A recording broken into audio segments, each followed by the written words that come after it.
So here's a guide on how to use the cool boxes on the Leopard Trail. Every group will get two cool boxes. One is smaller and is electric. It's an electric cool box. This will get plugged in for you every night and every day at the overnight huts.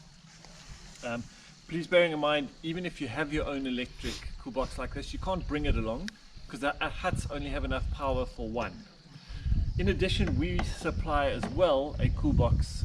It's not electric, it's just a normal cool box. And between the two, you can sort out your food. Now, if you want to bring your own non-electric cool box as well, you are welcome to. So how's the best way to manage this over the 4 days? You've got a few options.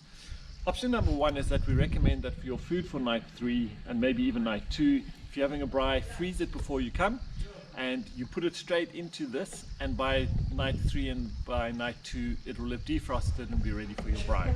It'll also then help keep everything else cool. For this one, you can also put your food, your things that you need frozen for night 2 or night 3 into this one and allow it to run and keep your food frozen for that time. Once again, it's up to you to decide.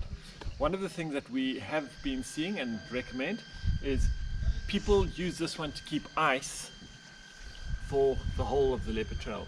So you can bring your own bags of ice or you can buy from here, keep the ice in here, and then what you can do is every day transfer, you use the ice for your drinks, but you can also transfer ice or ice blocks from here into this cool box to keep the other things that you don't want frozen cool during the whole time of your hike. Now, my personal recommendation, if I had to hike this tomorrow, I would freeze my meat for night 2 and night 3. I would put the frozen meat inside here as the initial ice block with all my salad stuff, etc.